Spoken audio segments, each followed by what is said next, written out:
حضرت ابراہیم علیہ السلام کے بیٹے حضرت اسماعیل علیہ السلام شام کی سرزمین میں حضرت ہاجرہ رضی اللہ تعالی عنہا کے شکم مبارک سے پیدا ہوئے۔ حضرت ابراہیم علیہ السلام کی بیوی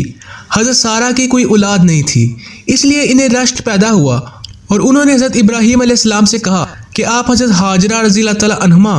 اور ان کے بیٹے اسماعیل علیہ السلام کو میرے پاس سے جدا کر کے کہیں دور کر دیجئے۔ خداوند قدوس کی حکمت نے ایک ایسا سبب پیدا فرما دیا، چنانچہ آپ پر وحی نازل ہوئی کہ آپ حضرت ہاجرہ رضی اللہ تعالی عنہما اور اسماعیل علیہ السلام کو اس سرزمین میں چھوڑ آئیں جہاں بے آب و گیا میدان اور خشک پہاڑیوں کے سوا کچھ بھی نہیں ہے۔ حضرت ہاجرہ رضی اللہ تعالی عنہما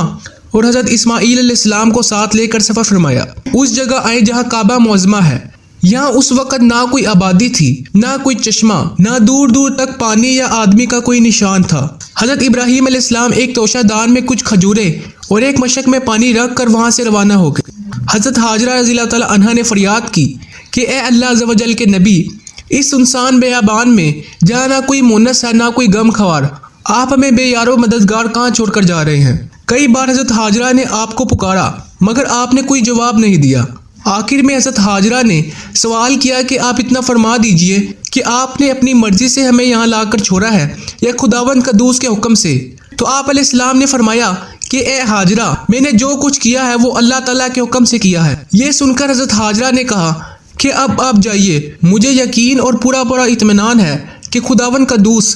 مجھے اور میرے بچے کو ضائع نہیں کرے گا۔ اس کے بعد حضرت ابراہیم علیہ السلام نے ایک لمبی دعا مانگی اور وہاں سے ملک شام چلے آئے۔ چند دنوں میں کھجورے اور پانی ختم ہو جانے پر حضرت ہاجرہ پر بھوک و پیاس کا غلبہ ہوا اور ان کے سینے میں دودھ خشک ہو گیا اور بچہ بھوک و پیاس سے تڑپنے لگا۔ حضرت ہاجرہ نے پانی کی تلاش میں 7 چکر صفا مروہ کے دونوں پہاڑیوں پر لگائے مگر پانی کا کوئی سراغ دور دور تک نہیں ملا، یہاں تک کہ حضرت اسماعیل علیہ السلام پیاس کی شدت سے ایڑیاں پٹک پٹک کر رو رہے تھے۔ حضرت جبرائیل علیہ السلام نے آپ کی ایڑیوں کے پاس زمین پر اپنا پیر مار کر ایک چشمہ جاری کر دیا اور اس پانی میں دودھ کی خاصیت تھی کہ یہ غذا اور پانی دونوں کا کام کرتا تھا۔ چنانچہ یہی زمزم کا پانی پی کر حضرت ہاجرہ رضی اللہ تعالی عنہما اور حضرت اسماعیل علیہ السلام زندہ رہے، یہاں تک کہ حضرت اسماعیل علیہ السلام جوان ہو گئے اور شکار کرنے لگے تو شکار کے گوشت اور زمزم کے پانی پر گسر بسر ہونے لگی۔ پھر قبیلہ جرہم کے کچھ لوگ اپنی بکریوں کو چراتے ہوئے اس میدان میں آئے اور پانی کا چشمہ دیکھ کر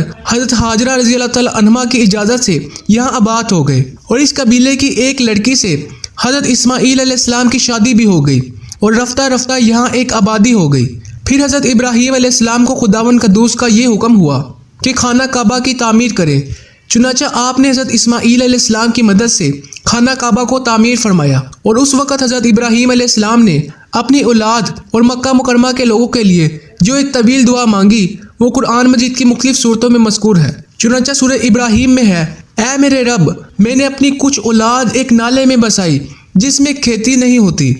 تیری حرمت والے گھر کے پاس، اے ہمارے رب، اس لیے کہ وہ نماز قائم رکھے تو لوگوں کے کچھ دل ان کی طرف مائل کر دے اور انہیں کچھ پھل کھانے کو دے، شاید وہ احسان مانے۔ اس دعا میں حضرت ابراہیم علیہ السلام نے خداوند قدوس سے 2 چیزیں طلب کی، ایک تو یہ کہ کچھ لوگ کے دل اولاد ابراہیم علیہ السلام کی طرف مائل ہوں اور دوسرے ان لوگوں کو پھلوں کی روزی کھانے کو ملے۔ سبحان اللہ، آپ کی یہ دعا مقبول ہوئی۔ چنانچہ اس طرح لوگوں کے دل اہل مکہ کی طرف مائل ہوئے اور آج کروڑ انسان مکہ مکرمہ کی زیارت کے لیے تڑپ رہے ہیں اور ہر دور میں طرح طرح کی تکلیفیں اٹھا کر مسلمان خشکی اور سمندر اور ہوائی راستوں سے مکہ مکرمہ جاتے رہے اور قیامت تک جاتے رہیں گے، اور اہل مکہ کی روزی میں پھلوں کی کثرت کا یہ عالم ہے کہ باوجود یہ کہ شہر مکہ اور اس کے قریب و جوار میں کہیں نہ کوئی کھیتی ہے اور نہ کوئی باغات کا باغیچہ ہے، مگر مکہ مکرمہ کی منڈیوں اور بازاروں میں اس کی کثرت سے قسم قسم کے پھول اور میوے ملتے ہیں کہ دیکھنے والوں کی آنکھیں پھٹی کی پھٹی رہ جاتی ہیں۔ اللہ تعالیٰ نے طائف کی زمین میں